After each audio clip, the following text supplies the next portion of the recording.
तो चलिए शुरुआत करते हैं आज की अपनी जो मैथमेटिक्स की क्लास है। आज की क्लास में अगर हम बात करें तो कल हमने जो प्रश्नावली 2.1 है वो कंप्लीट कर ली थी। ये सारी चीज़ें अपन ने रीड आउट कर ली थी। आज हम बात करते हैं हमारी जो प्रश्नावली नेक्स्ट है 2.2 की हम लोग चर्चा कर लेते हैं। और इसकी चर्चा से पहले मैं आपके सामने कुछ जो चीज़ें नॉर्मली वो आपके सामने शेयर करूँगा। और वो चीज़ें हमारे पास देखिए किस प्रकार से क्या रहेंगी उसकी हम लोग चर्चा कर लेते हैं। प्रश्नावली 2.2 में हमें टोटल अगर उसकी बात करें तो हमें 2 सवाल दिए गए हैं, जिनमें एक सवाल है उसके अंदर हमें निकालने हैं शून्यंक। क्या निकालने हैं? शून्यंक या शून्यंक। जबकि दूसरे सवाल के अंदर हमें जो शून्यंक दिए हुए हैं उनसे हमें बनाना बेटा बहुपद।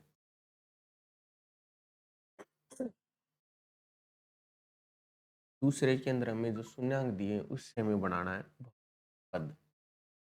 सबसे पहले अगर मैं आपके सामने कोई द्विघात बहुपद लेता हूं, जैसे मैंने ले लिया x square plus r x minus 12, कितनी घात का बहुपद है? तो आप लोग बता दो कि सर कल हमने पढ़ा था ये द्विघात बहुपद है और इसके अधिकतम जो शून्यंक है वो सर 2 हो सकते हैं। अधिकतम शून्यंक इसके अपने पास कितने हो सकते हैं? तो आप लोग बताओगे कि सर इसके अधिकतम जो शून्यंक है वो हमारे पास 2 हो सकते हैं।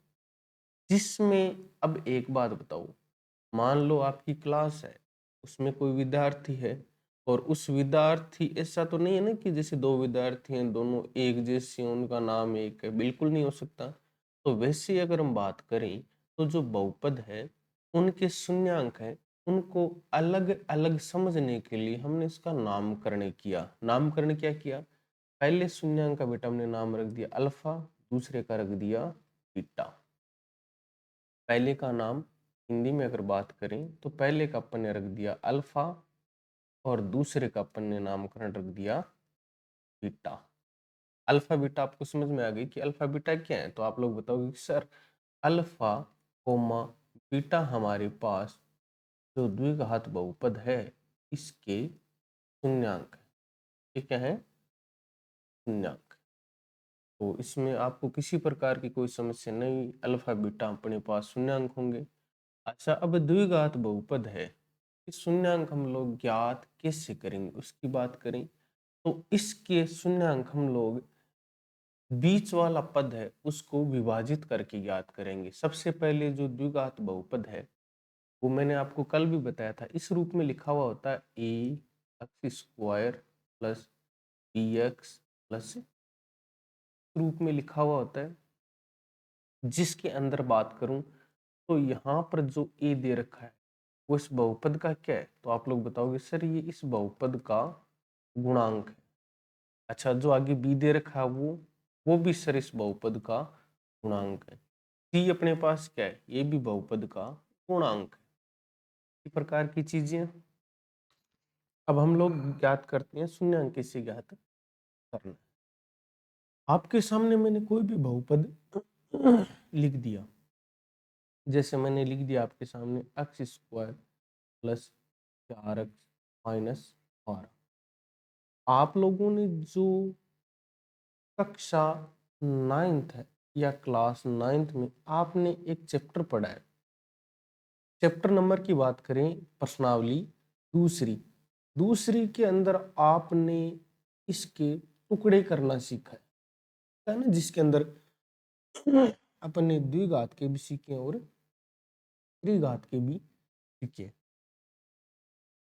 10वीं क्लास में आपको त्रिघात से मतलब नहीं है। एक सवाल आपको एग्जाम्पल के लिए दिया हुआ है जो कि आपकी एग्जाम में नहीं आएगा, एग्जाम में नहीं आएगा आपके पास त्रिघात, आपके पास सिर्फ द्विघात आता है। एनालिसिस की बात कर लेते हैं, एनालिसिस विश्लेषण हम लोग कर लेते हैं। यहाँ पर आपको जो 3 पद दिए हुए हैं उनमें से दूसरे पद के बेटा करने हैं टुकड़े। मतलब जिसके गुणा में अक्स है, जिसके गुणा में क्या है अक्स, उसके केवल टुकड़े करने। क्या करने? केवल टुकड़े। टुकड़े तो हम लोग कुछ भी कर सकते, टुकड़े आपको ऐसे करनी है कि उन टुकड़ों का चाहे तो आप जोड़ करो, चाहे आप घटाव करो, उनका मान है ना, वो मान आपके पास रहना चाहिए जिसकी आपने टुकड़े किए वही। मतलब सर, जैसे आप 4x के टुकड़े कर रहे हो ना, तो आप जोड़ घटाव कुछ भी करो, आपके पास उनका जोड़ घटाव करोगे तो आपके पास मान बेटा 4x ही रहना चाहिए। क्या रहना चाहिए? 4x। सर हम इसका एग्जाम्पल की बात करें तो 4x के टुकड़े हम लोग कर सकते हैं 2x प्लस, हाँ बिल्कुल आप लोग इसके टुकड़े ये कर सकते हो। अभी तक मैंने आपको टुकड़े बताए। टुकड़ों के लिए शर्त यह है कि उनका जो जोड़ है वो क्या रहना चाहिए? बीच वाला पद ही रहना चाहिए। लेकिन बेटा उनका जो गुणनफल है, जो आपने टुकड़े लिए ना, टुकड़े 4x के टुकड़े आपने क्या किए? 2x प्लस 2x, दो टुकड़े किए।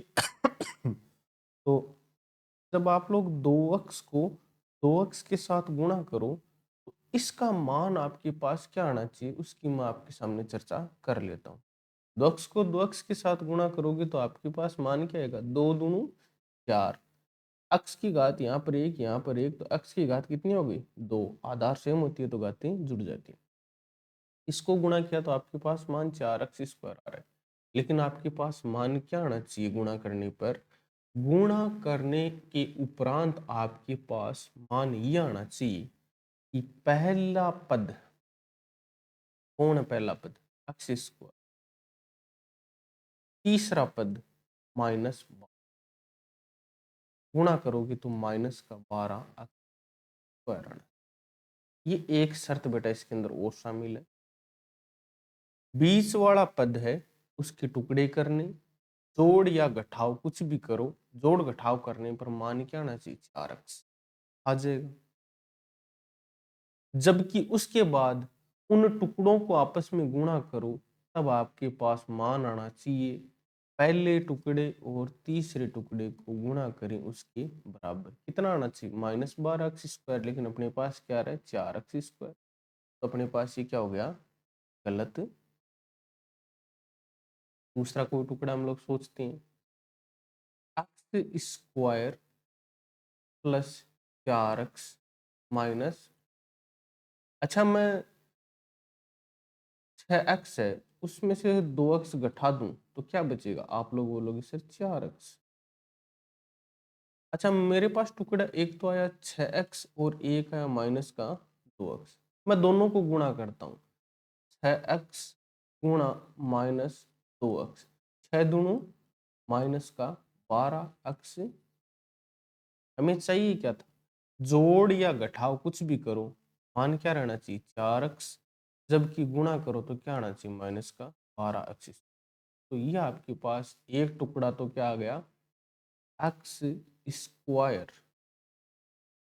प्लस एक्स, दूसरा आ गया माइनस का 2x माइनस, अर्थात उस 4x की जगह हम लोग उन दोनों टुकड़ों को क्या कर देंगे? रख देंगे। कर दोगे इतना काम? चलिए इतना काम अब हम लोग अपने सवाल के अंदर करते हैं, फिर मैं आपको आगे कुछ चीजें समझाऊंगा। पहला दे रखा है बेटा एक्स, पहला आपको मैंने दे दिया x square minus 2x minus 8। अच्छा टुकड़े करने, जोड़ या घटाव कुछ भी करो, मान आना चाहिए माइनस का 2x, और गुणा करो तो एक्स स्क्वायर को माइनस 8 के साथ गुणा करते हैं तो माइनस 8 एक्स स्क्वायर। यहाँ पर मैं अगर दूसरा पद है उसकी जगह ले लूं माइनस का तो 4x और प्लस का 2x, 2x प्लस का 4x माइनस का क्या बचा? माइनस का। बीच वाला पद भी हमारे पास क्या? माइनस का 2x। ये बीच वाला पद माइनस का 2x। आप लोग बोलोगे हाँ सर बीच वाला पद माइनस का 2x। उसके बाद में आपके सामने इन दोनों टुकड़ों को मैं गुणा करता हूँ, किस किस को, -4x और गुणा प्लस का 2x। प्लस माइनस के साथ गुणा हो के मान किस में आता है, तो आप लोग बोलोगे सर माइनस में। 4 दूनी 8 माइनस का 8 एक्स स्क्वायर, अर्थात हमने जो टुकड़े किए हैं वो टुकड़े हमारे पास क्या आ गए, माइनस का 4x और प्लस का। तो अपने पास दूसरा पद है ये ना -2, इसकी जगह हम लोग क्या लिख सकते हैं, माइनस और प्लस का,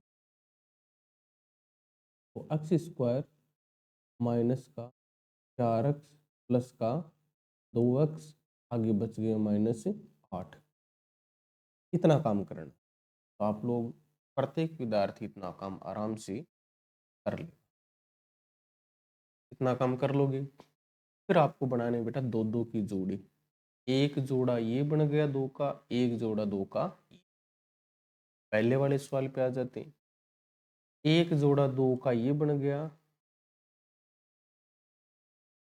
एक जोड़ा अपने पास ये बन गया और एक जोड़ा ये बन गया। वापस आ जाए, इन दोनों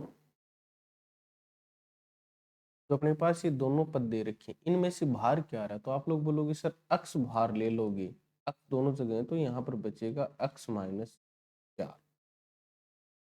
इसमें सर इसमें से दोनों में से भार 2 आ रहा है, तो अंदर क्या बचेगा, अक्स -4।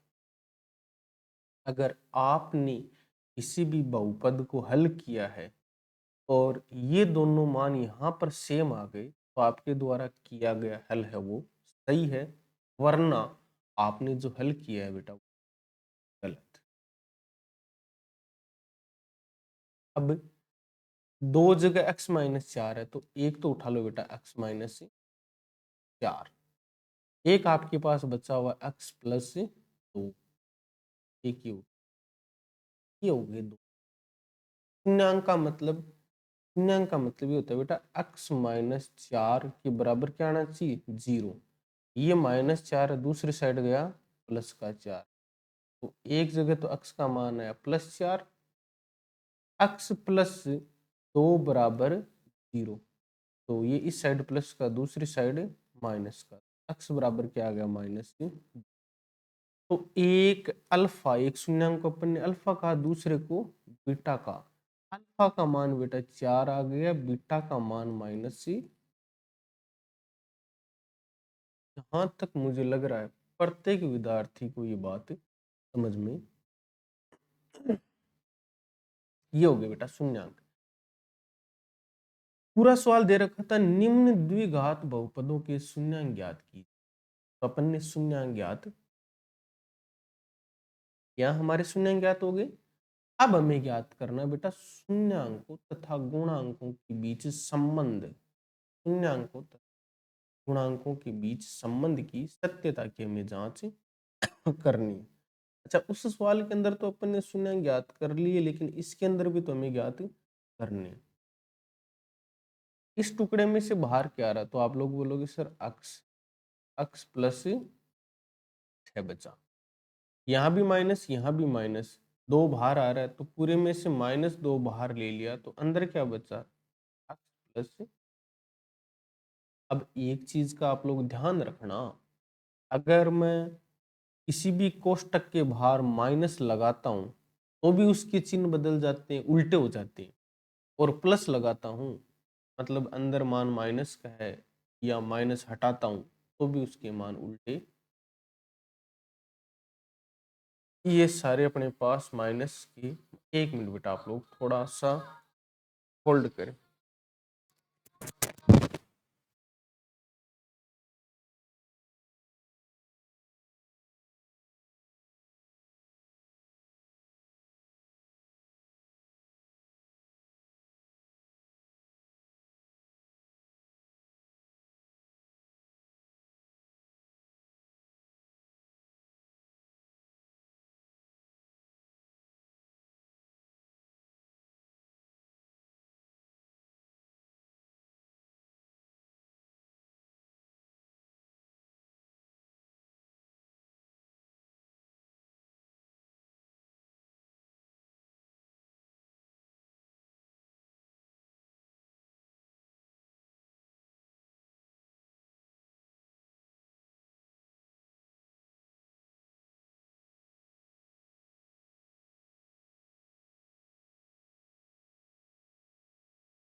अब हम लोग बात कर लेते हैं बीच में, थोड़ा सा आपको भी पता है कोई चीज कंटिन्यू रहती है तो उसमें डिस्टरबेंस आ जाता है। अब हम लोग बात करें, दोनों अपने पास सेम आ गए, x+6 तो अपन एक तो इसमें से उठा लेंगे और एक x माइनस शून्य ज्ञात करनी है तो इसके बराबर में हमें क्या रखना पड़ेगा, x+6 बराबर 0, तो x बराबर क्या आ गया माइनस का 1, x माइनस 2 बराबर 0, तो x बराबर क्या आ गया प्लस का, तो बेटा एक तो अल्फा होता है शून्यंक, एक बीटा होता है, अल्फा का मान आ गया -6, बीटा का मान आ गया,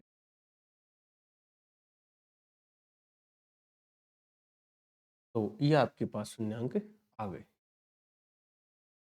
अब शून्यंक आने के बाद में हम लोगों को थोड़ी सी एक चर्चा और करनी पड़ेगी, वो अपने पास शून्यंकों तथा गुणांकों में संबंध। अच्छा, द्विघात बहुपद है, उसके हमारे पास अगर शून्यंकों की हम लोग बात करें,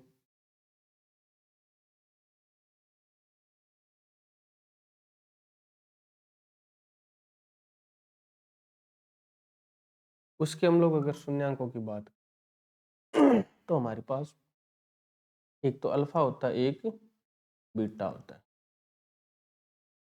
द्विघात बहुपद हमारे पास इस रूप में होता है ax² प्लस bx प्लस, तो अगर हम दोनों शून्यंकों का योग कर दें अल्फा प्लस बीटा, तो वो इस रूप में होता है बेटा -b/e, और दोनों शून्यंकों का गुणनफल कर दें तो अल्फा बीटा बराबर होता है c/,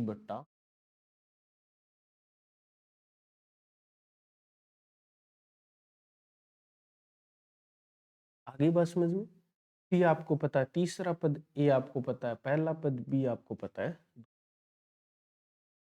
अब आपको इसकी जांच कर लेनी, जांच करके लेनी, जांच हम लोग कर लेते हैं।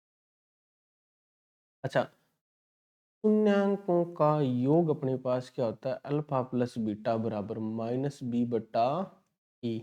अल्फा का मान कितना सर, यहाँ पर 4, बीटा का मान -2 बराबर, बी का मान कितना दे रखा है पहले सवाल के अंदर -2, तो एक तो माइनस बाहर और एक माइनस और 2, एक का मान 1, ये लो 1, 4 में से 2 घटाएंगे तो बेटा क्या बचेगा, तो आप लोग बोलोगे सर 2 बराबर माइनस माइनस गुणा होकर 2 बराबर 2।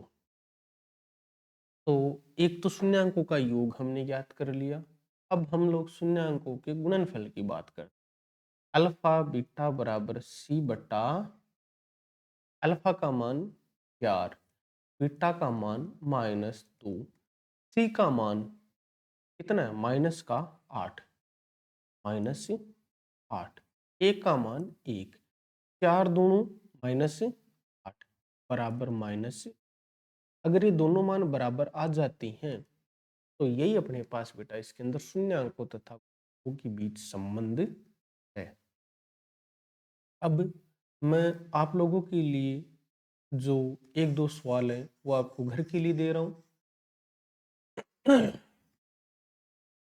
ये सवाल आप लोग दोबारा जैसे वीडियो को रिवाइंड करके देख लेना, आपको समझ में ये सवाल करवा दिया। दूसरा आपको घर से करना है, ये रहा बेटा आपका तीसरा सवाल, ये भी आपको घर से करना है, ये रहा आपका HW। छठा सवाल, ये भी आपका HW। तीसरा मैं आपको बता देता हूँ, तीसरा आपको दे रखा है 6x² -3 -7x। बहुपद हमेशा घटते हुए घात के क्रम में चलता है। यहाँ पर x की घात 2, यहाँ पर x की घात 0 और यहाँ पर 1। तो सबसे पहले तो हम इसे घटते हुए घात के क्रम में लिखते हैं, तो 6x² -7x -3, ये घटता हुआ घात का क्रम है। ये अपने पास बहुपद हो गया। आ गई ये बात समझ में। अब इसको आप लोग आगे हल कर लोगे, जैसे पहला हुआ, दूसरा, तीसरा, छठा, ये आप लोग हल करोगे।